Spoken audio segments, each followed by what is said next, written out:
Welcome to the back room. Relax, unwind, and let our soothing gangster bedtime stories guide you into calm and peaceful sleep. Here we tell the quieter side of history, the childhoods, ambitions, and lives of legendary gangsters, without focusing on violence.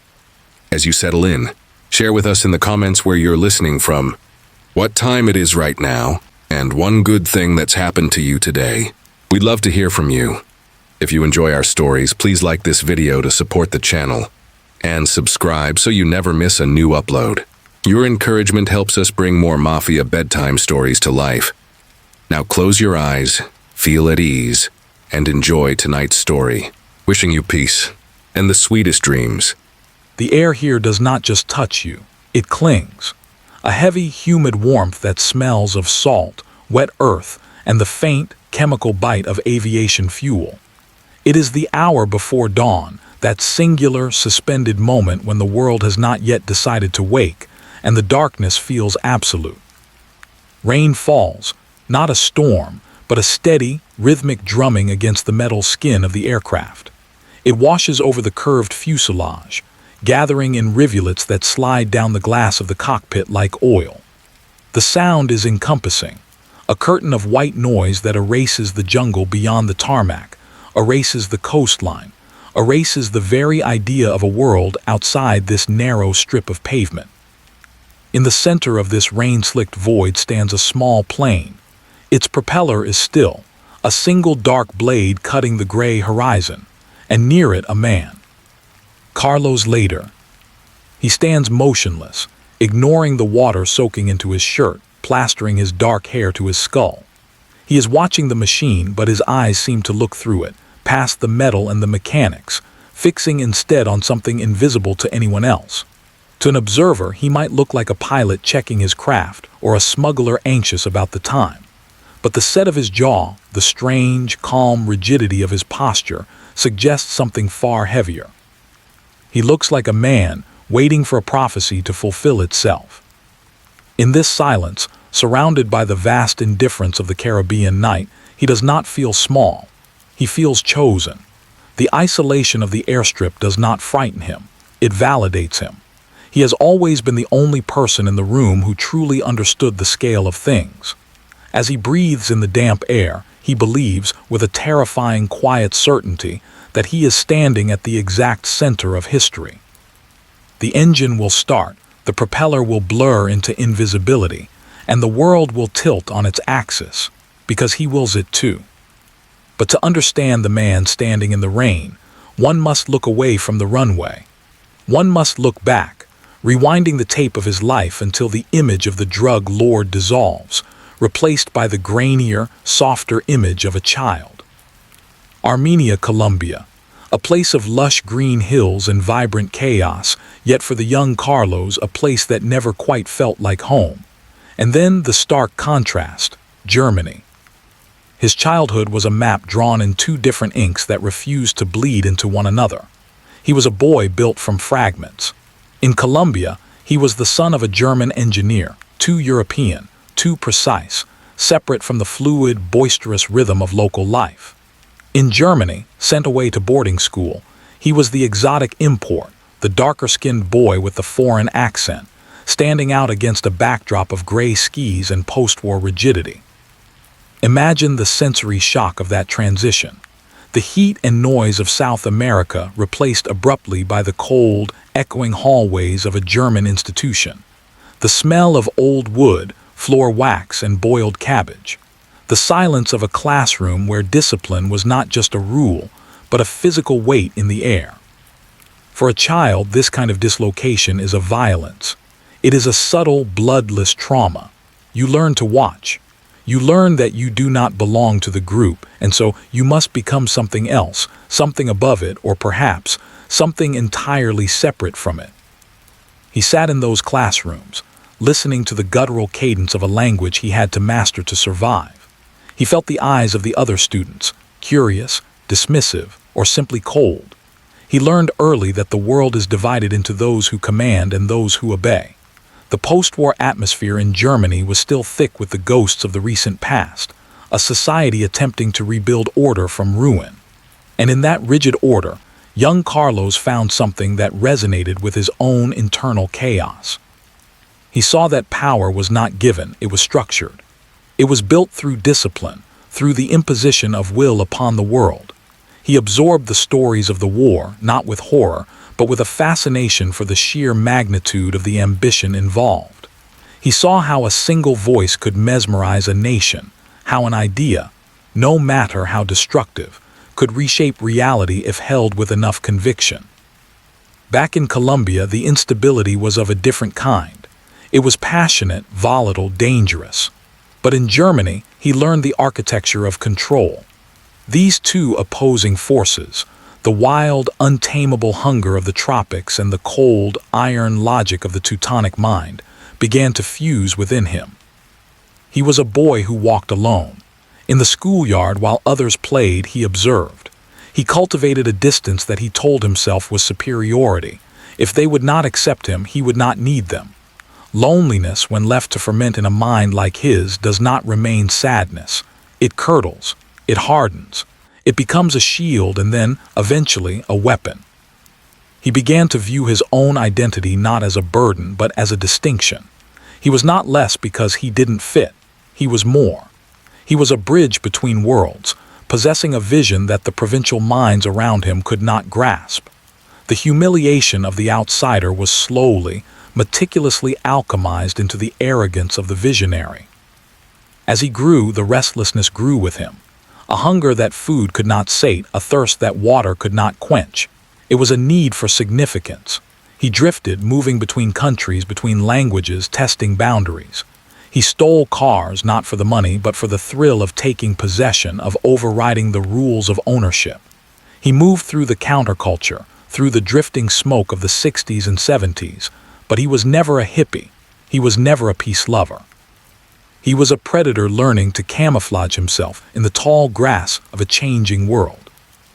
The authority figures of his youth, the stern teachers, the distant father, the societal structures, had planted a seed. They taught him that the world respects strength. They taught him that order is the highest virtue, even if that order is built on bones. He took these lessons and twisted them. If he could not inherit a kingdom, he would carve one out of the jungle. If he could not be a statesman, he would be a kingpin. The title didn't matter, the power did. And so, the timeline bleeds forward again. The gray skies of Germany fade, replaced once more by the heavy, weeping clouds of the Caribbean. The smell of floor wax is gone, overtaken by the scent of ozone and wet asphalt. We return to the runway. Carlos shifts his weight. The rain has soaked through to his skin now, but he doesn't shiver. He is far from the cold classrooms of his youth, yet they are here with him, invisible ghosts standing on the tarmac. The boy who was never German enough, never Colombian enough, has found his place. He looks at the plane. It is a small thing, fragile against the vastness of the sky, but he knows what it carries. He knows what it represents. It is the needle that will stitch together the continents that tore him apart. It is his answer to the world that told him he did not belong. The darkness is beginning to lift, just a fraction. The horizon turns a bruised purple. He reaches out, his hand resting for a second on the cold metal of the wing. It is a touch of possession, a touch of affection. In a moment, the silence will break. The engine will cough into life, a roar that will shatter the peace of the morning. But for now, there is only the rain, the waiting, and the man. A man standing on a dark runway, convinced that he is about to set the world on fire, unaware that he is also lighting the fuse of his own destruction. The propeller begins to turn. Geography is rarely just a matter of maps.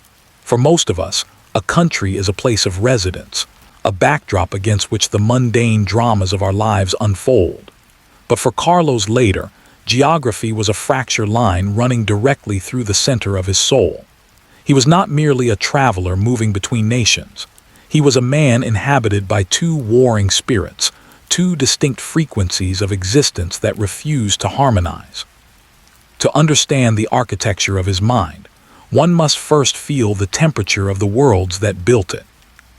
Imagine first the Germany of his youth. It was a place where the sky often seemed to press down upon the earth, a low ceiling of slate-gray clouds that filtered the sunlight into something pale and watery. This was a nation in the quiet, desperate throes of reconstruction. The physical rubble of the war was being cleared away, brick by brick, but the psychological ruins remained. There was a heaviness in the air, a collective holding of breath. In the streets, in the classrooms, in the way adults spoke to one another, there was an unspoken agreement. Order must be maintained. Chaos had nearly destroyed them, and so chaos was the enemy. For the young Carlos, this atmosphere was intoxicatingly rigid. He walked streets that were clean, silent, and governed by invisible rules. He saw how society functioned like a vast, intricate clock mechanism. Everyone had a place. Everyone had a duty. The trains arrived on the minute. The lessons began on the bell. The silence was respected. To a boy seeking definition, this absolute structure offered a seductive kind of comfort. It whispered that the world could be controlled, that life was not a series of random accidents but a problem that could be solved through discipline and will. He absorbed the aesthetics of authority before he understood the politics of it. He saw the statues, the stark architecture, the lingering cultural reverence for strength. He felt the pull of a history that, while dark and whispered about in hushed tones, possessed an undeniable gravity. In the silence of his German boarding school, he didn't just learn mathematics or history. He learned that there is a specific kind of beauty in obedience. He learned that power looks like a straight line, unbending and unapologetic. But then the scene shifts. The gray dissolves into a blinding, saturated technicolor. The silence is shattered by a cacophony of horns, music, and shouting voices. Colombia. Here the air was thick enough to chew, sweet with the scent of rotting fruit, diesel fumes, and blooming flowers. If Germany was a clock, Colombia was a fever dream. It was a land of staggering beauty and terrifying volatility. In Armenia, the rules that governed Europe seemed to melt in the heat. Life here was fluid, messy, and governed not by systems, but by personalities. In Colombia, Carlos saw a different kind of power. It wasn't the cold, institutional power of the state. It was the raw, visceral power of the individual. He saw the sharp divide between the rich and the poor, a chasm so wide it felt like two different species occupying the same soil. He saw how wealth insulated you, how a family name could open doors that were locked to everyone else. He saw that in the absence of rigid order, the strong simply took what they wanted. And yet he belonged to neither world. In Germany, his skin was a shade too dark, his energy a fraction too manic. He was the other, the exotic specimen from the tropics, viewed with a mixture of curiosity and subtle condescension. He felt the cold shoulder of a society that valued homogeneity above all else. He was a guest, never a son. In Colombia, his German heritage set him apart in a different way. He was El Alemán, the German. He carried an air of European superiority that alienated him from the easy camaraderie of his peers. He looked at the chaos around him with the critical eye of someone who had seen how a civilized society functioned. He judged the disorder, the inefficiency, the emotional excess of the Latin temperament, even as that same fire burned in his own blood. This is the crucible of identity. When you are a stranger in both your father's land and your mother's land, you are left with nowhere to stand but within yourself. The isolation he felt in those formative years did not make him shrink. It made him expand. It forced him to build an internal world where he was the center, the arbiter, the king. Resentment is a slow-acting poison, but it is also a powerful fuel. Carlos began to resent the systems that rejected him. He resented the German boys who looked down on him, and he resented the Colombian society that felt beneath him. This double-edged rejection birthed a dangerous arrogance. He began to believe that he was not fitting in because he was above the need to fit in. He convinced himself that he possessed a unique vision, a synthesis of German discipline and Colombian passion, that the world was not yet ready to understand. He began to read. He devoured stories of great men, of conquerors and revolutionaries. He found himself drawn to figures who had imposed their will upon history, men who had reshaped the map with the blade of a sword or the force of an idea. He didn't see them as monsters. He saw them as architects. They were men who, like him, had looked at the chaos of the world and decided to bring it to heel. In the quiet of his room, listening to the rain fall, whether it was the cold drizzle of Europe or the tropical storms of the Andes, he nurtured a growing obsession with ideology. He wasn't interested in democracy, with its messy compromises and slow debates. He was interested in the absolute, the pure, the efficient. He began to flirt with the symbols and rhetoric of the far right, not necessarily out of deep political conviction, but because the aesthetic appealed to his need for order. It was a way to armor himself against his own insecurities. If he aligned himself with the idea of the Superman, perhaps he could finally silence the voice that whispered he was nobody. This was not a sudden transformation. It was a sedimentation, layer upon layer of slight, and perceived injury hardening into a bedrock of belief. The boy who was laughed at for his accent became the young man who spoke with deliberate, icy precision. The child who felt powerless in the face of boarding school masters became the adult who craved dominance in every interaction. He was searching for meaning. He was desperate to find a vessel that could hold the sheer size of his ambition. He wanted to matter. He wanted to be feared, respected, seen. And as he moved into adulthood, drifting between continents, stealing cars, hustling, testing the fences of the law, he was really testing himself. He was waiting for the moment when his internal reality, his belief in his own greatness, could be imposed upon the external world. The tragedy of Carlos Lehder is not just in what he became, but in the fact that his monstrous potential was forged in such human fires: loneliness, confusion, the simple, aching desire to belong. But when that desire is thwarted long enough, it mutates. It stops asking for permission and starts demanding submission.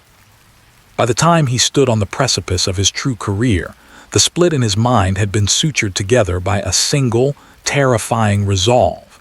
He would not choose between Germany and Colombia. He would not choose between order and chaos. He would become the master of both. He would build an empire that was as ruthless as the old world and as wild as the new. The boy was gone. In his place stood a man who had decided that if the world would not give him a place, he would take it by the throat, and he would not let go until it acknowledged his name. The world of the illicit is often painted in chaotic strokes, shouting voices, shattered glass, the desperate, scrambling panic of men running from the light. But for Carlos Lehder, the entry into the underworld was not a descent into disorder. It was, in fact, the first time he found a system that made perfect, geometric sense. The setting is a storage lot in the American Midwest, under the flat, indifferent glare of a sodium streetlight. It is late, the hour when the highways have emptied and the silence of the continent feels heavy and absolute. Rows of automobiles sit motionless, their polished curves catching the artificial amber glow. To the average eye, this is merely a parking lot. To Carlos, it is a chessboard. He moves through these spaces not with the nervous energy of a thief, but with the calm stride of an auditor. He wears a suit, or perhaps a clean, pressed shirt. He blends in. He understands instinctively that the greatest camouflage is not darkness, but normalcy. If you look like you belong, the world assumes you do. His early ventures into car theft and smuggling are not acts of rebellion against society. They are experiments in efficiency. He approaches a luxury vehicle, a Mercedes, a Porsche, and he does not see a joyride. He sees an asset. He sees a logistical puzzle. How do you move an object of value from point A, where it is static and useless, to point B, where it becomes liquid capital? The law calls it theft. Carlos calls it redistribution based on competence. There is a tactile pleasure in this work. The cool weight of a key in the palm, the soft, heavy click of a car door closing, a sound that speaks of engineering and precision, the smell of leather conditioned and rich, and the faint, underlying scent of gasoline. When he slides into the driver's seat, he is not adrenaline-fueled or jittery. He is composed. He checks the mirrors. He adjusts the seat. He turns the ignition and the engine purrs to life, a restrained beast waking up at his command. This is where the German side of his soul finds its expression. While his counterparts in the trade are often sloppy, impulsive, driven by addiction or desperation, Lehder operates with a clipboard in his mind. He maps routes. He calculates timelines. He studies the shifts of security guards and the patterns of police patrols not with fear, but with the detached interest of a scientist observing lab rats. The road becomes his office. The long stretches of interstate, the white lines flashing by in a hypnotic rhythm. The hum of tires on asphalt. This is a meditative space for him. In the solitude of a stolen car, moving through the vast, sleeping landscape of America, he feels a profound sense of control. He is the ghost in the machine, the invisible operator moving between the cracks of the established order. He begins to despise the chaotic element of crime. He looks at the petty crooks he encounters, men with shaking hands and loud voices, and feels a distinct revulsion. They are reactive, he is proactive. They are victims of circumstance, he is an architect of circumstance. He realizes that crime, like any corporation, thrives on hierarchy and discipline. If you eliminate the emotion, if you eliminate the fear, you are left with a business model. The transactions take place in quiet, functional spaces. Motel rooms with beige wallpaper and buzzing air conditioning units. Diners where the coffee is bitter and the conversation is low. There is no drama in these exchanges, only the rustle of currency and the exchange of paperwork. He appreciates the simplicity of it. You deliver the product. You receive the payment. It is cleaner in many ways than the legitimate world, which is bogged down by taxes, bureaucracy, and moral preening. Here, value is absolute. As his successes mount, so does his internal narrative of superiority. Each successful delivery, each border crossed without incident, serves as a brick in the monument he is building to himself. He begins to view the authorities not as enemies, but as incompetent competitors. The police are bound by rules, by budgets, by shifts. He is bound by nothing but his own ambition. The equation is unbalanced in his favor. He learns to navigate the human element as well. He discovers that people are essentially simple mechanisms. Greed is a lever, fear is a button. If you apply the right pressure to the right component, the person will do exactly what you require. He speaks to buyers and sellers with a charming, slightly distant courtesy. He is polite, well-dressed, articulate. He unsettles them precisely because he does not fit their stereotype of a criminal. He looks like a pilot, or a graduate student, or a young diplomat who has taken a wrong turn. This ambiguity is his armor. But as the months blur into years, a quiet dissatisfaction begins to stir beneath the surface of his success. The car business, for all its structural appeal, is limited. It is heavy. Metal is hard to move. The margins are good, but they are not astronomical. There is a ceiling to how many cars one can steal, how many miles one can drive. He sits in a motel room, counting a stack of bills, the neon sign outside flickering through the curtains, casting a rhythmic red shadow across the bedspread. It is enough money for a comfortable life, certainly. But Carlos Lehder is not interested in comfort. He is interested in significance. He realizes that he is playing a small game with perfect skill. He is a master of a miniature universe. The structure he loves, the discipline he prizes, it is being wasted on hardware. He needs a commodity that matches the scale of his vision. He needs something lighter, faster, more potent. Something that flows like water and pays like gold. The discipline he has cultivated in these quiet years, the patience, the logistics, the ability to suppress fear, is not the end goal. It is the training ground. He has been sharpening his tools, preparing his mind for a construction project of vast proportions. He walks out of the motel room into the cool night air. The parking lot is full of cars, sleeping machines that no longer hold his fascination. He looks up at the sky, vast and starless. He feels the rotation of the earth, the sheer size of the world waiting to be conquered. The silence of the night is no longer empty, it is expectant. He is done with the rehearsal. He is ready for the main performance. He does not yet know the name of the white powder that will build his empire, but he can feel its approach. It calls to him from the future, promising a structure so vast, so powerful that it will rival governments. He gets into his car, turns the key, and drives out of the parking lot, leaving the small crimes behind in the rearview mirror, heading toward a horizon that is dark, open, and infinite. The engine hums, steady and strong, carrying him toward his destiny. It is a quiet room, perhaps a study or the corner of a dimly lit apartment, where the air is stale with the smell of old paper and tobacco smoke. The curtains are drawn against the day, allowing only slivers of light to fall across the desk.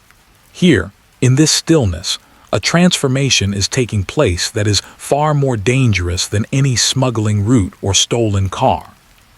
Carlos Lehder is reading. He sits with the posture of a scholar, his eyes moving across the lines of text with a hunger that is almost physical. The book in his hands is not a manual on aviation or logistics. It is a history of the Third Reich. It is a treatise on the purity of blood and the necessity of struggle.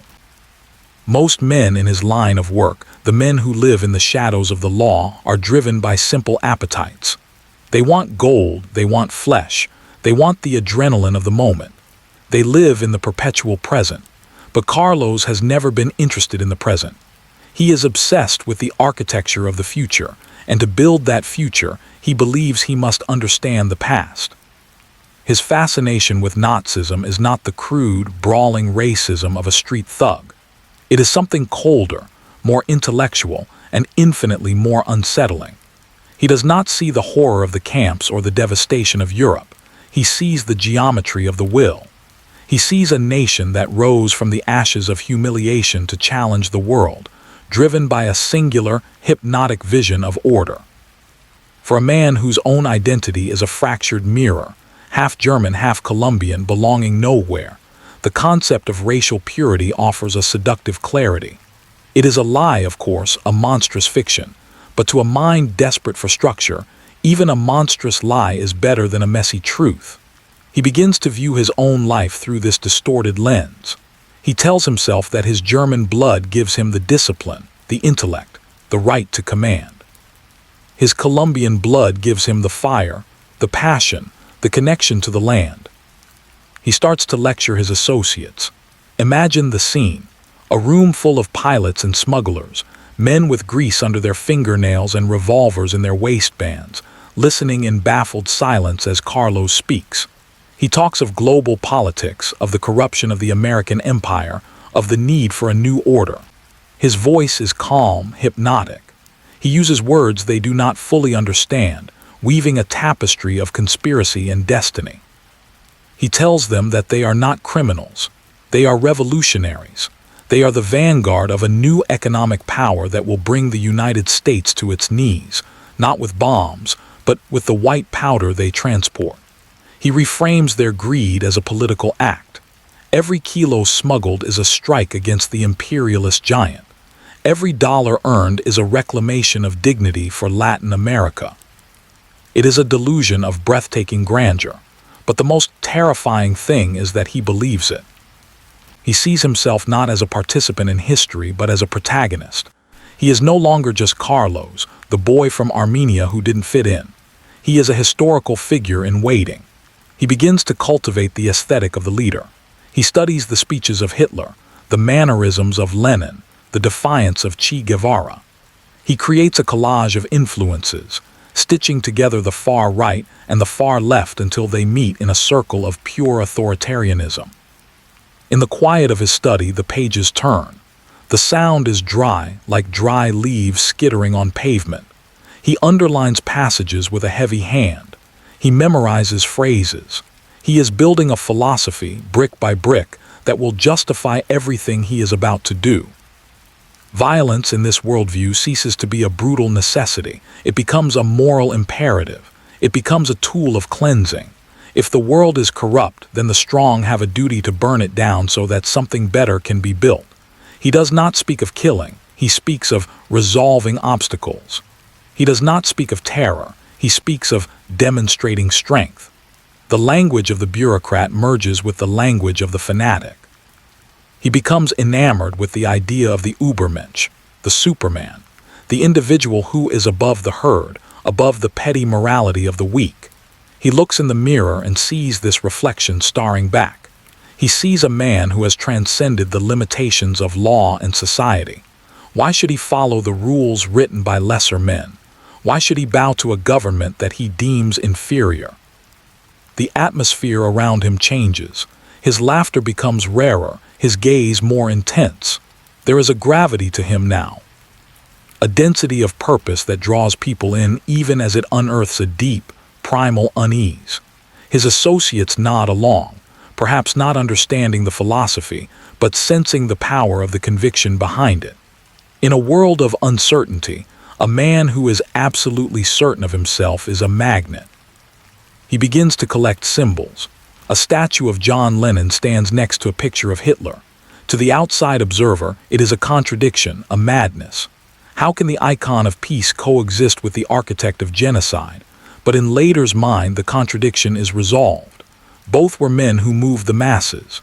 Both were men who challenged the status quo. He strips them of their context and reduces them to icons of pure will. This intellectual fixation slows the world down for him. He is no longer rushing. He is waiting for the inevitable alignment of the stars. He feels the weight of destiny settling on his shoulders, light as a feather, heavy as lead. The tragedy of the ideologue is that he becomes immune to correction. When reality conflicts with his theory, he does not change the theory. He denies reality. If a plan fails, it is not because the plan was flawed, but because the world was not yet ready, or because he was betrayed by lesser minds. This armor of belief is impenetrable. It protects him from doubt, but it also isolates him from humanity. He sits in the growing dark, the book closed now on his lap. The smoke from his cigarette coils into the air, a gray snake twisting in the gloom. He is thinking about the future. He is thinking about an island. He is thinking about a movement. He is no longer just a smuggler. He has become a cause. The silence in the room is heavy, pregnant with the ghosts of the millions who died for the ideas he now toys with like playthings. But he does not feel their presence. He feels only the cold, clear exhilaration of the ascent. He has found the key to the cage of his own insignificance. He has found a way to be infinite. And as he stands up, placing the book back on the shelf with a reverent touch, one realizes that the true danger of Carlos Lehder is not the cocaine he will soon flood the world with. The drug is just the vehicle. The true danger is the idea that rides within it, the belief that one man, if his will is strong enough, can rewrite the moral laws of the universe. The door clicks shut. The room is left in darkness, but the idea has already left, carried in the mind of a man walking out into the night, ready to turn his delusions into a nightmare for the rest of the world. The ideologue is born, and he is hungry for a congregation. From the air, it looks like a jewel dropped carelessly into a vast, shimmering expanse of turquoise glass. Norman's Key, a sliver of land in the Exuma's chain of the Bahamas, where the ocean is so clear, so impossibly bright, that the boats casting shadows on the seabed appear to be floating in midair. The sun here is not merely a source of light.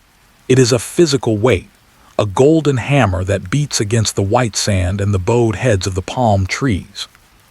The wind smells of salt and hibiscus, a warm, narcotic breeze that whispers of eternal vacation, of time suspended, of a paradise where no clocks are needed. But look closer. Look past the blinding white of the beaches and the lazy drift of the tides. There is a geometry here that does not belong to nature. Cut into the lush, wild green of the island's spine is a gray scar, a runway, perfectly straight, perfectly maintained, defying the organic chaos of the jungle surrounding it. And on this runway there is no lethargy. There is only the precise, rhythmic pulse of a machine operating at maximum efficiency. This is no longer just an island. It is a kingdom, and the man who walks its perimeter, squinting against the glare, is its absolute monarch. Carlos Lehder did not just conquer Norman's Key, he terraformed it.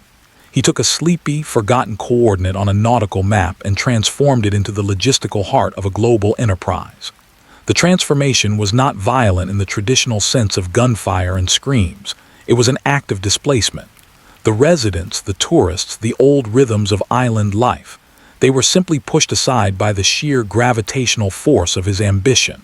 They were the static, he was the signal. Now the island operates with the hushed, terrifying efficiency of a factory floor.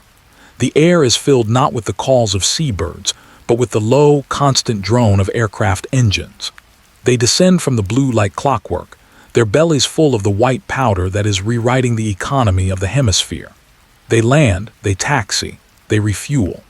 The smell of high-octane aviation gas mingles with the scent of the ocean, a chemical perfume that hangs heavy in the humidity. Lehder watches it all with the satisfaction of a master watchmaker. He has finally achieved the synthesis he has dreamed of since his fractured childhood. Here, under the Caribbean sun, he has fused the German obsession with order and the Colombian instinct for survival. The planes do not arrive around noon. They arrive at 12:00. The fuel is measured to the liter. The pilots, men who are used to the rugged, improvised nature of smuggling, find themselves adhering to rosters and protocols that rival commercial airlines. He has built a sanctuary of structure in a lawless world. Lehder moves through this landscape not as a criminal hiding from the law, but as a pioneer who has transcended it. He is often seen riding a motorcycle along the airstrip, shirt unbuttoned, hair whipped by the wind, looking every inch the rock star of the underworld. He does not cower. He does not whisper. He believes that visibility is a form of strength. To hide is to admit guilt, and Carlos Lehder feels no guilt. He feels only the exhilaration of the architect, who sees his blueprints rising from the earth in concrete and steel. He holds court in the island's villas, surrounded by a rotating cast of pilots, mechanics, and hangers-on. He speaks to them not just of routes and payloads, but of destiny. He points to the horizon, where the sea meets the sky in a seamless line, and tells them that they are standing at the center of the world. He frames this operation not as a drug ring, but as a geopolitical maneuver. They are flooding the United States with cocaine. Yes, but in his mind they are also exporting a weapon. They are undermining the moral fabric of the empire that has looked down on Latin America for a century.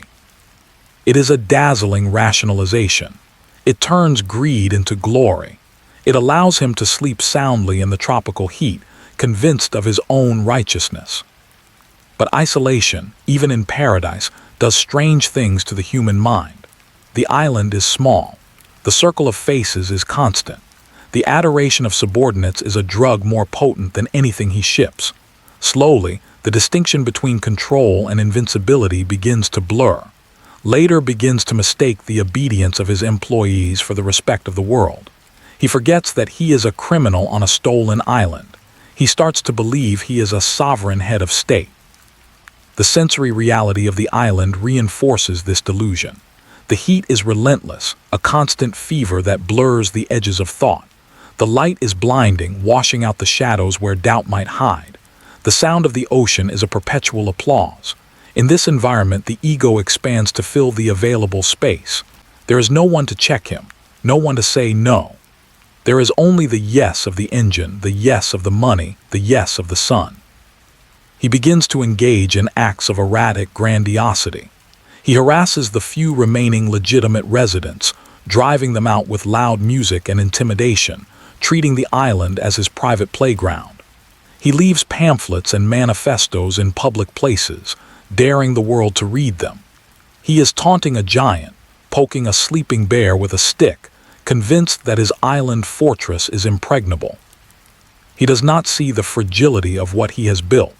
He sees the runway as a bridge to the sky, but he does not see that it is also a target painted on the ground. An operation this large, this loud, this undeniable cannot remain a secret. The planes are too numerous. The money is too vast. The silence of the authorities is not acceptance. It is the deep breath before the plunge. In the distance, beyond the curvature of the earth, in the cold, fluorescent-lit offices of the DEA and the FBI, Files are being opened. Photographs are being taken from high-altitude surveillance planes.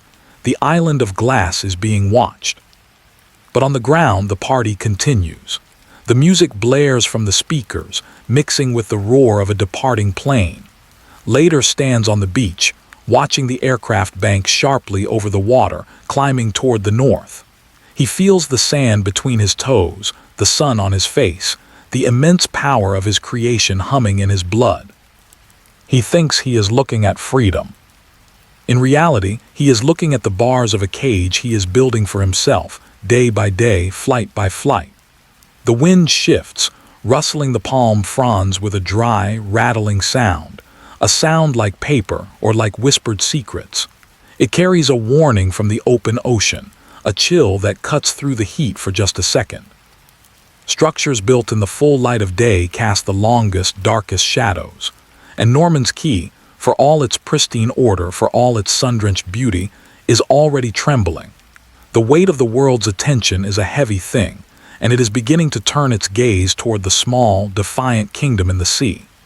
The clock has started ticking, but the man on the beach is too deafened by his own legend to hear it. Power has a sound. In the Caribbean, on the runway at Norman's Key, power sounds like the roar of a twin-engine plane fighting for altitude against the humid air. It sounds like the slap of waves against the hull of a cigarette boat, or the heavy thud of a duffel bag hitting the floor. It is loud, kinetic, and aggressive. But 1,000 miles away, in the windowless rooms of federal buildings in Miami and Washington, power makes a different sound. It is the hum of a fluorescent light bulb flickering overhead. It is the scratch of a pen on a legal pad. It is the soft, rhythmic click of a camera shutter capturing a grainy image from a distance. This is the power of the state. It is not swift, it is glacial. It does not rage, it records. And while Carlos Lehder was busy building his kingdom of sand and steel, the great, slumbering machinery of the law was beginning to wake up. The investigation does not begin with a raid. It begins with paper. It begins in offices where the air is always cool and smells faintly of coffee and toner. Men in shirt sleeves, ties loosened, sit at metal desks that are buried under mountains of documents.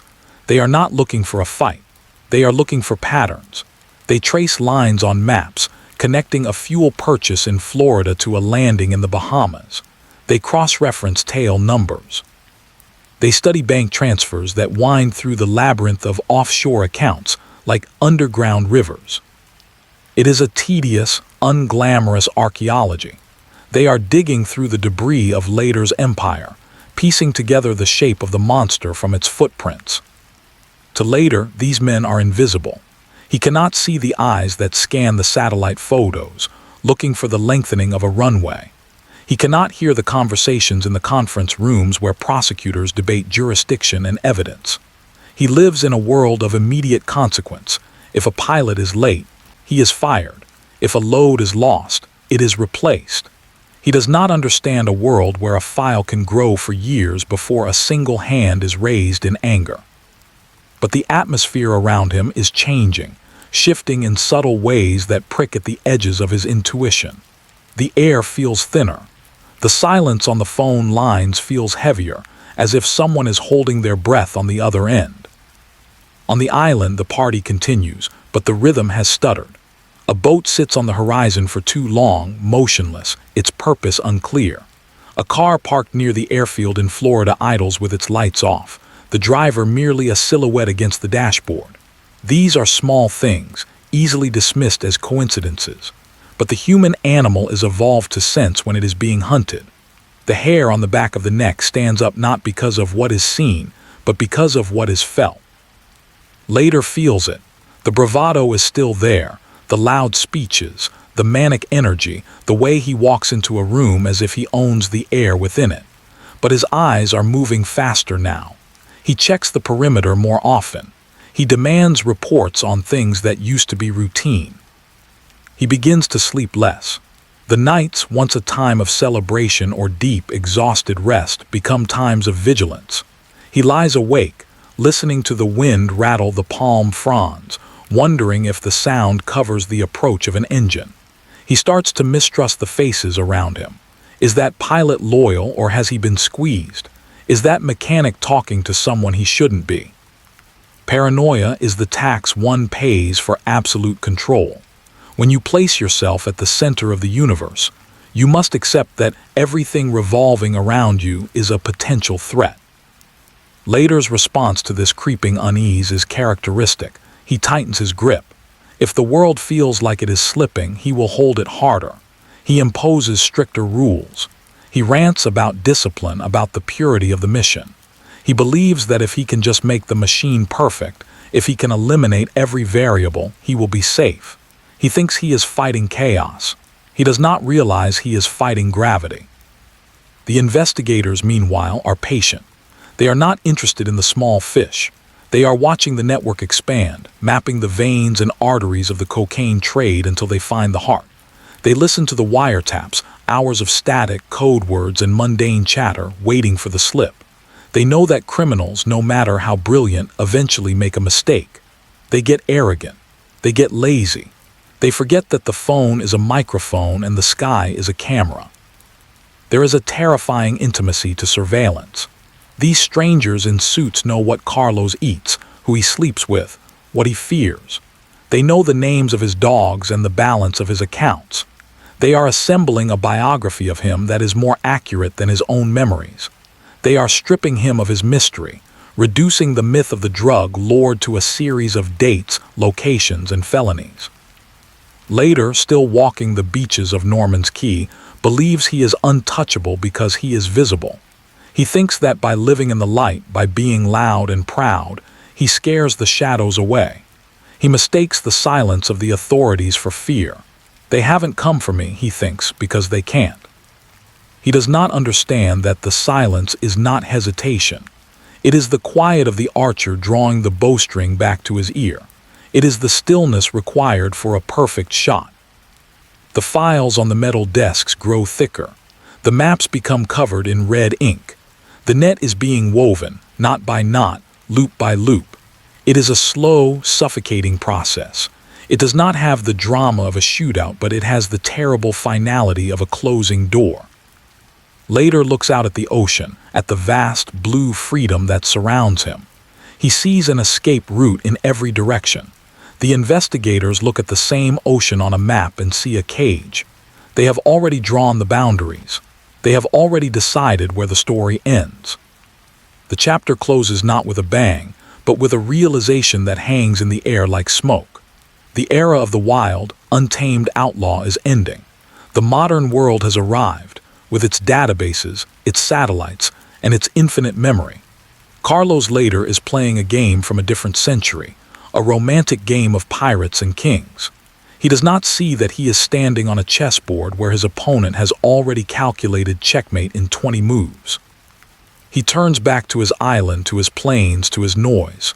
Behind him, the invisible eyes do not blink. They just keep watching, and waiting, and writing it all down. When the physical world begins to contract, the mind often expands to fill the void. As the invisible net of surveillance tightened around Norman's Key, and as the political winds in Colombia and the United States shifted from indifference to hostility, Carlos Lehder did not shrink. He did not prepare an escape.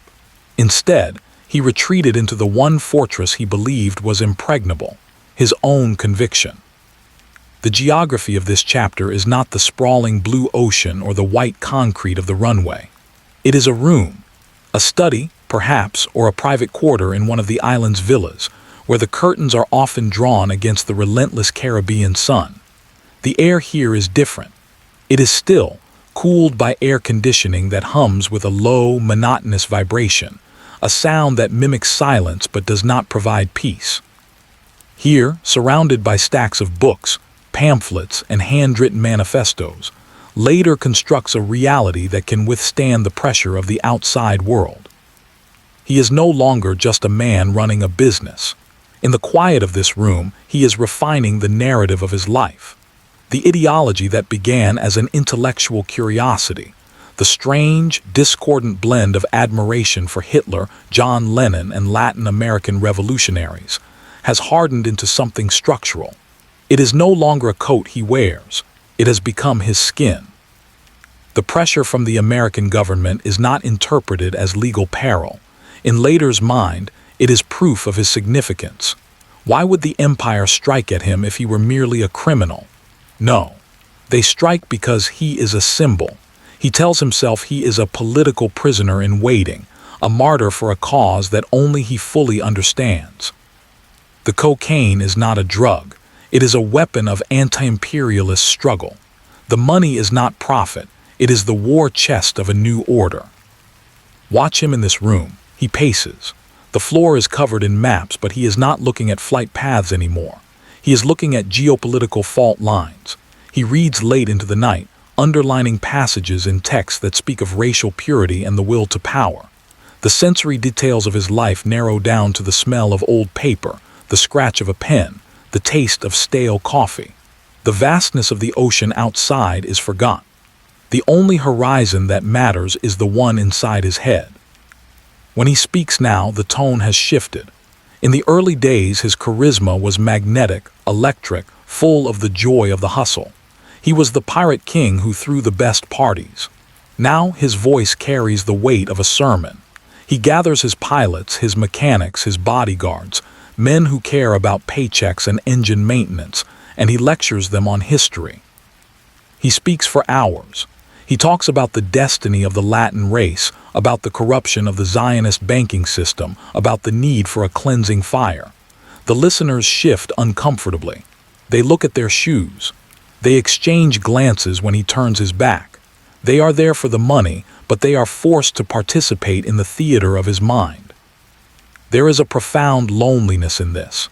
To be surrounded by people who nod but do not understand is a specific kind of isolation. Lehder is shouting into a canyon and hearing only his own echo returning to him, distorted but affirming. He mistakes their silence for agreement. He mistakes their fear for respect. He begins to purge his circle. Disagreement is no longer a difference of opinion. It is a moral failing. It is a sign of weakness, of impurity. A pilot who questions a route is not cautious. He is a traitor to the vision. A friend who suggests discretion is a coward who has been corrupted by the enemy's mindset. The circle tightens. The air in the room gets stale. This is how ideology becomes armor.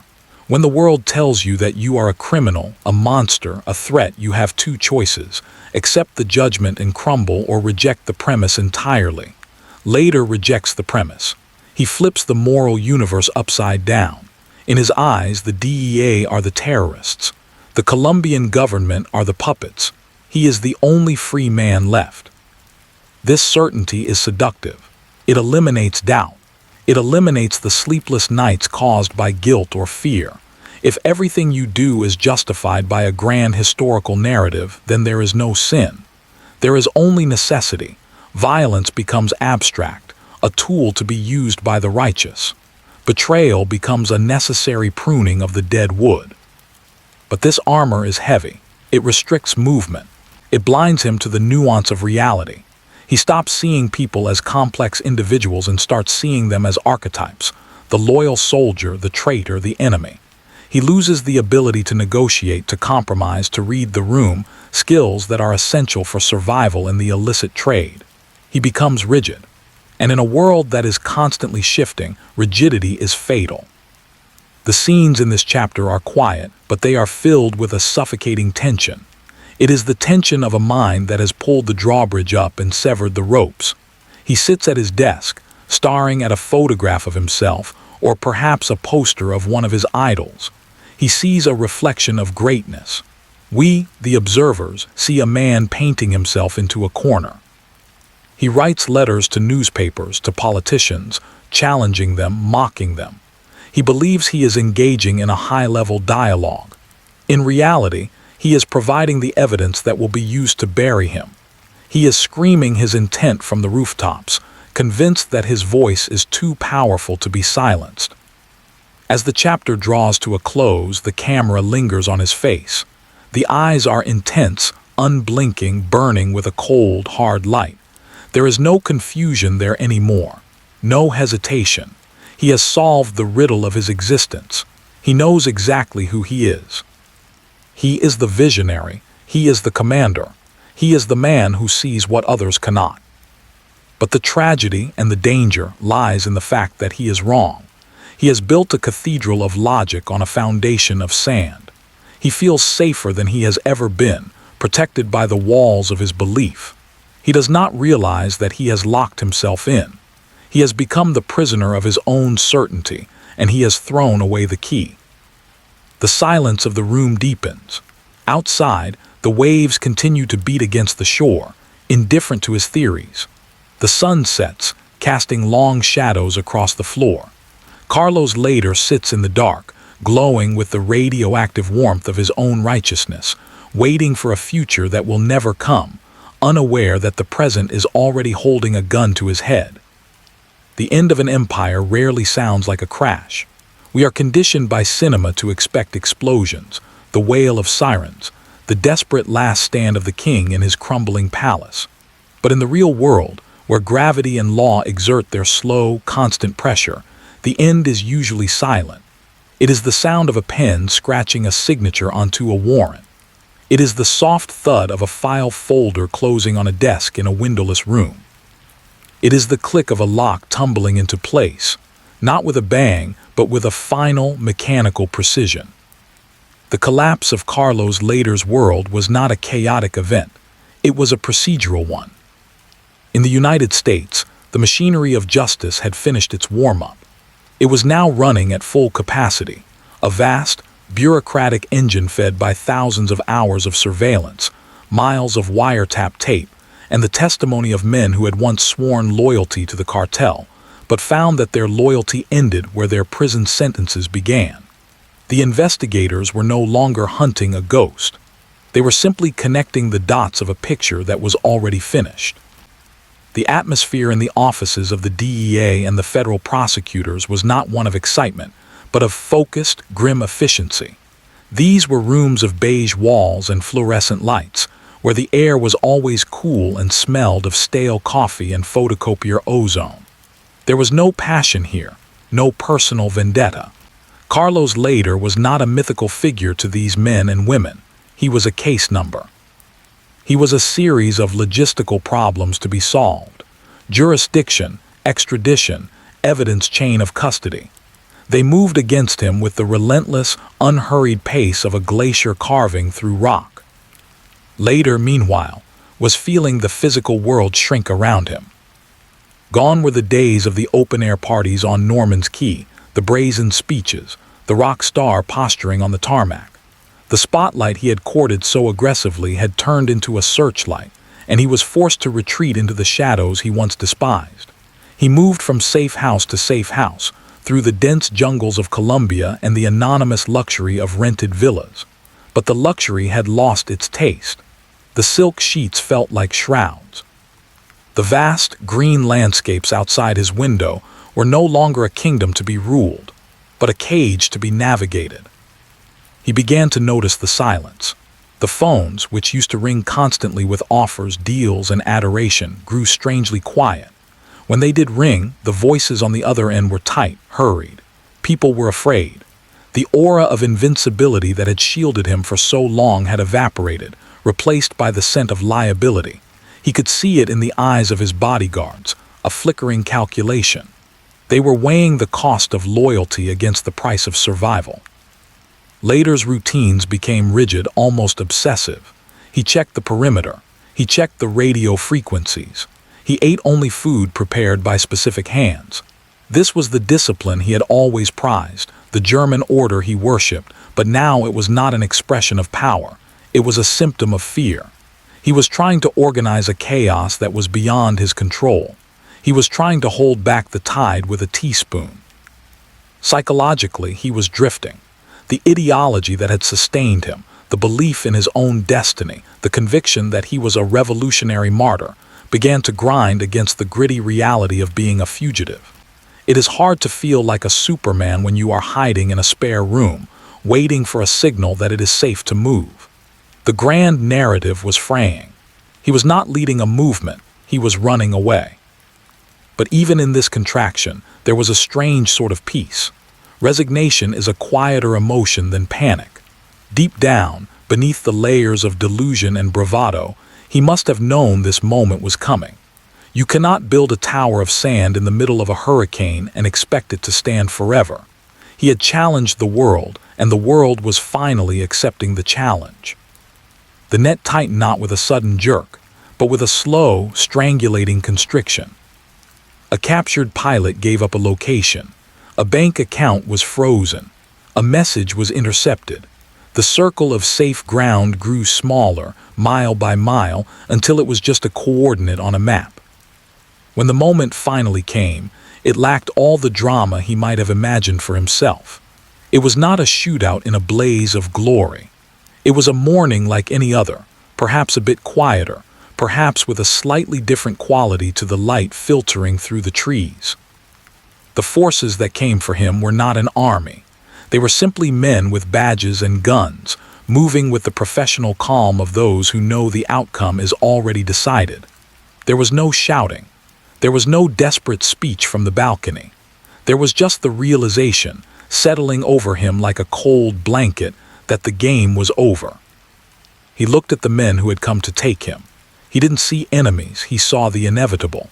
He saw the physical manifestation of the state's power, unromantic, unyielding, and absolute. In that moment, the ideological armor he had worn for so long crumbled. He was not the leader of the Latin struggle. He was not the visionary architect of a new order. He was just a man in a shirt and trousers, standing in a room that suddenly felt very small. The handcuffs were placed on his wrists. The metal was cool against his skin, a tactile shock that severed him from his past. With that simple click, the world of infinite possibility was replaced by the world of confinement. The pilot who had flown above the clouds, who had looked down on nations and laws as if they were toys, was now grounded. He was led away. The walk to the waiting vehicle was short. He did not struggle. What would be the point? To fight against this was to fight against the turning of the earth. He maintained his posture, his chin lifted slightly, a final, stubborn remnant of the persona he had crafted, but his eyes were distant. He was already gone, his mind retreating from the humiliation of the present into the safety of memory. The car door closed. It is a heavy sound, the closing of a car door, solid, final. It seals the interior from the exterior, creating a sudden, muffled silence. Inside that silence, Carlos Lehder sat alone, even with the agents beside him.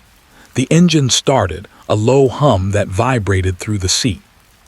As the convoy moved out, leaving the jungle sanctuary behind, the landscape rolled past the window, green, vibrant, indifferent. The world did not stop because Carlos Lehder had fallen. The birds continued to call. The wind continued to blow through the trees. The sun continued its slow arc across the sky. He had believed he was the center of history, the axis upon which the hemisphere turned. But as the vehicle carried him toward the airfield, toward the plane that would take him north to a concrete box, he learned the hardest lesson of all. The world is vast and it forgets. The machinery of the state does not pause to mourn the empires it dismantles. It simply files the paperwork, closes the drawer, and moves on to the next case. The collapse was complete. The noise of his life, the engines, the music, the speeches, the money-counting machines, faded into a long, white hum. He was no longer the subject of the sentence. He was the object. He was no longer the wind. He was the leaf. And as the plane lifted off, carrying him away from the land he sought to conquer, the silence of his new reality began to stretch out before him, endless and gray. The geography of a life can shrink with terrifying speed. For Carlos Lehder, the world was once a boundless map of flight paths, ocean currents, and open skis. It was a hemisphere of possibility where he moved with the freedom of a bird of prey. But now, that vast, sprawling dominion has been folded up, crunched down, and reduced to a box of poured concrete and steel bars. Welcome to the long stillness. Here in the federal penitentiary system, the sun does not mark the passage of the day. Time is not measured in the golden arc of light across a beach or the burning of fuel in an engine. It is measured in the rhythmic, mechanical clank of electronic locks. It is measured in the head counts, the tray slots opening and closing, the heavy, muffled footsteps of guards patrolling the corridors. Time here does not flow like a river, it drips. It accumulates in the corners of the cell like dust, heavy and gray. The sensory shock of this transition is absolute. The heat of the Caribbean, the smell of salt and aviation gas, the vibrant, chaotic noise of the cartel, all of it has been scrubbed away. It has been replaced by the antiseptic scent of industrial cleaner and the cold, metallic taste of recycled air. The light is artificial, a fluorescent hum that buzzes at the edge of hearing, a sound that never truly sleeps. Lehder sits on the edge of his bunk. The mattress is thin, the blanket rough against his skin. He runs a hand over the wall. It is painted a neutral, institutional color, a shade designed to inspire nothing, to provoke nothing. It is a color meant to erase the soul. In this vacuum, the mind becomes the only landscape left to explore, and it is a dangerous terrain. Deprived of the external stimuli that fueled his manic energy, the deals, the danger, the adoration, Lehder is forced to turn inward. The silence of the cell is a mirror, and he cannot look away from his own reflection. He begins to walk the perimeter of his memory. He rewinds the tape of his life, playing it back scene by scene. He sees the rain-slicked runway in Colombia. He feels the stick of the plane in his hand as he banks over the ocean. He hears the laughter of the parties on Norman's Key. These memories are vivid, sharper than the gray reality of the prison. They are technicolor ghosts that visit him in the long, hollow hours of the night. But they bring a specific kind of pain. They are the evidence of what was lost. They are the height from which he has fallen. He thinks of the boy in Armenia, the boy in the German boarding school. He sees the line that connects that lonely, confused child to the man sitting in this cell. Was it inevitable? Was his life a tragedy written before he was born, scripted by the warring blood in his veins, by the fractured identity he tried so hard to heal with power? He revisits his ideology, the strange, twisted philosophy he constructed to justify his empire. In the solitude of confinement, the speeches about the Third Reich and the Latin Revolution sound different. Without an audience to applaud, without the validation of armed men nodding in agreement, the rhetoric feels thinner. It feels like a costume he wore to make himself look larger than he was. And yet he does not let it go completely. Belief, even a delusional one, is a form of survival. To admit that it was all a lie, that he was just a criminal, just a smuggler driven by greed and ego, would be to let the walls crush him. So he holds on to fragments of it. He tells himself he is a political prisoner. He tells himself he is a casualty of war. He clings to the idea that he mattered, that he shook the foundations of the establishment, even if the establishment has now buried him in concrete. His days are defined by ritual. The German discipline that he once applied to smuggling logistics is now applied to the maintenance of his own sanity. He makes his bed with military precision. He organizes the few personal items he is allowed. He exercises in the small space of the cell, counting repetitions, imposing order on his body because he can no longer impose it on the world. He reads, he writes, but the letters he sends out are like messages in bottles thrown into a dry ocean. They may never be read. The world outside is moving on. The news reaches him in delayed, incomplete bursts, a newspaper clipping, a snippet of conversation from a new inmate. He hears names he used to know, names of men who are now dead or, like him, erased by the system. He realizes that the empire he helped build is dissolving. The roots are changing. The players are new. He is becoming history, and history is something that is written by the survivors. There is a profound loneliness in this realization. It is not just the absence of people, it is the absence of relevance. The world is forgetting Carlos Lehder. The name that once struck fear into governments is becoming a footnote. But in the quiet there is also a strange, stark clarity. Stripped of the drugs, the money, the sycophants, he is simply a man again. The layers of the drug lord persona have been peeled away. What remains is the raw human core, the fear, the regret, the stubborn pride. He wrestles with these things in the dark. He wonders if the power was worth the price. He wonders if the boy he once was would recognize the man he has become. Sometimes he is allowed into the yard. It is a concrete cage open to the sky, surrounded by high walls and razor wire. But there is air here, real air. He stands in the center of the yard, ignoring the other inmates who shuffle in their own orbits. He closes his eyes and lifts his face to the sky. He feels the wind moving across his skin. It is the same wind that blows over Norman's Key. It is the same wind that ripples the grass on the airstrips of Colombia. For a second, just a heartbeat, the walls disappear. He is back in the cockpit.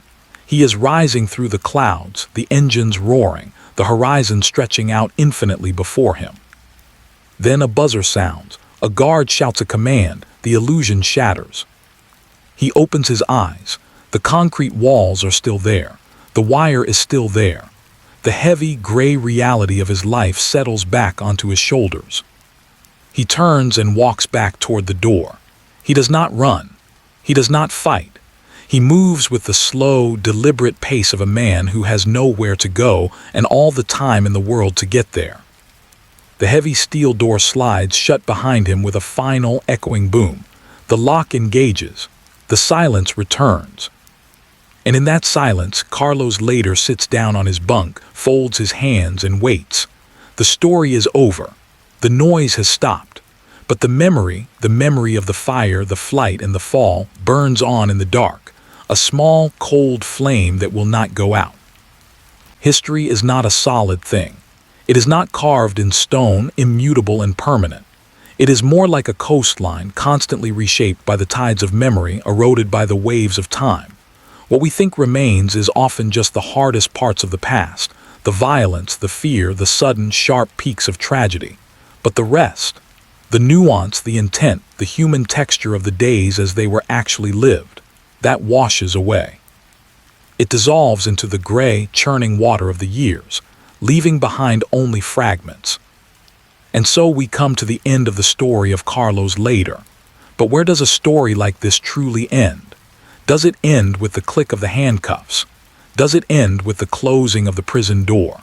Or does it continue, a long, fatting frequency that vibrates in the air long after the source of the sound has been silenced? Travel back to Colombia now. The country has changed. The raw, open wounds of the drug wars have scabbed over, though the scars remain, thick and visible on the skin of the nation. The noise of that era, the car bombs, the shouting politicians, the roar of the low-flying planes, has quieted. It has been replaced by the hum of traffic, the digital beep of commerce, the ordinary sounds of a society trying to move forward. But if you listen closely, in certain places, the echo is still there. Go to the ruins of the Posada Alemana. Once, this was a palace. It was a manifestation of Lehder's ego in brick and mortar, a bizarre Bavarian castle dropped into the tropical heat of the Quindio department. It was a place where John Lennon's statue stood guard, where the wine flowed, where the man who would be king held court.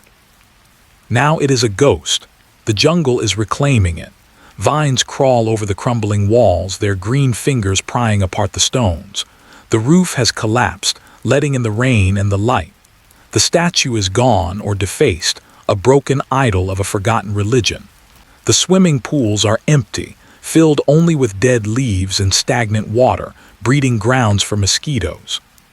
Standing there in the heavy silence of the ruins, you do not feel power. You feel exhaustion. You feel the immense, crushing weight of failure.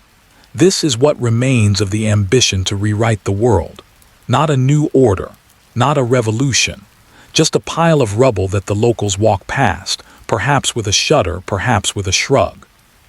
The older generation remembers. Talk to the men and women who lived through the years of the Bonanza Marambara and the rise of the cartels. When they speak the name Lehder, their voices drop an octave. They do not speak with admiration. They remember the fear. They remember the way the air felt charged with a chaotic, unpredictable violence. They remember the confusion of a time when bandits posed as saviors and politicians acted like thieves. For them, Lehder is not a legend. He is a memory of a sickness that nearly killed the patient. But look at the younger ones. The teenagers in Bogota or Medellín, the kids scrolling through their phones in the plazas. For them, Carlos Lehder is a character in a streaming series. He is a face on a t-shirt, a name in a rap song, a figure distorted by the lens of entertainment. He has been flattened. The terrifying complexity of the man, the ideologue, the neo-Nazi sympathizer, the logistics genius, the lost child, has been reduced to a caricature. He is just another narco, a stock villain in the global consumption of crime stories. This is the final tragedy of the narcissist, to be remembered but to be misunderstood, to be turned into content. The ideology he clung to so fiercely, the grand political vision he believed would vindicate him, it means nothing now. It is a footnote that historians puzzle over, a bizarre quirk of his psychology rather than a movement that changed anything. Legacy is a tricky thing. Lehder wanted to be Bolivarian, a liberator. He wanted to be the sword that cut the chains of American imperialism. Instead, he is remembered as the man who helped chain a generation to addiction and violence. The irony is absolute. He sought purity and he left behind a stain. The narrative drifts north across the Caribbean back to the island of Norman's Key. The runway is still there, a pale strip against the green scrub, but the planes are gone. The radar towers are rusted skeletons. The villas where the parties raged are shells bleached white by the relentless sun. The wind blows through the empty window frames, singing a low, mournful song. The island has gone back to the birds and the lizards. Nature does not care about jurisdiction or extradition. It does not care about empires. It simply waits. And when the men with the guns and the money leave, it moves back in, erasing the footprints in the sand, swallowing the concrete, restoring the silence that was there before the engines arrived. And what of the man himself? Far away in a world that feels disconnected from these tropical ghosts, an old man lives out his final days. The fire is gone. The dark hair is gray. The body that once vibrated with manic energy is frail. He is free from the prison walls, perhaps, but he is not free from the past. He carries it with him, a heavy, invisible luggage that can never be set down. Does he still believe? In the quiet of his room, does he still tell himself that he was right, that he was a visionary betrayed by lesser men? Or has the silence finally forced him to see the truth? We will never know. The interior of another person's mind is the one prison we can never truly enter. The camera pulls back now, rising higher and higher. It leaves the man in his room. It leaves the ruins in the jungle. It leaves the empty island in the sea. It ascends until the map is visible again, the connections between Colombia, the Bahamas, the United States. But the red lines of the trafficking routes are gone. The map is clean. Night falls over the world. A gentle, steady rain begins to fall. It falls on the streets of Armenia, wetting the pavement where a young Carlos once walked, dreaming of greatness. It falls on the runway at Norman's Key, washing the salt from the tarmac. It falls on the roof of the house where the old man sleeps. The rain does not judge. It cleanses. It falls with a soft, hypnotic rhythm, a sound like whispering, like 1,000 voices hushed at once. The story of Carlos Lehder is a story of gravity. It is the story of a man who tried to fly too close to the sun, fueled by a wax of drugs and delusion, and who fell back to earth. It is a story of how power, when unmoored from morality, becomes a centrifugal force that tears everything apart, the self, the family, the nation. But now the fall is over. The impact has happened. The dust has settled. What is left is the echo, faint, distorted, fading. The lights of a city reflect on the wet asphalt, blurring into streaks of gold and red. The world continues to turn. New names will rise. New empires will be built, and they, too, will crumble. But for tonight, there is only the rain. There is only the dark. And there is the name dissolving into the mist, carried away by the wind, drifting slowly, finally, into the deep sleep of history.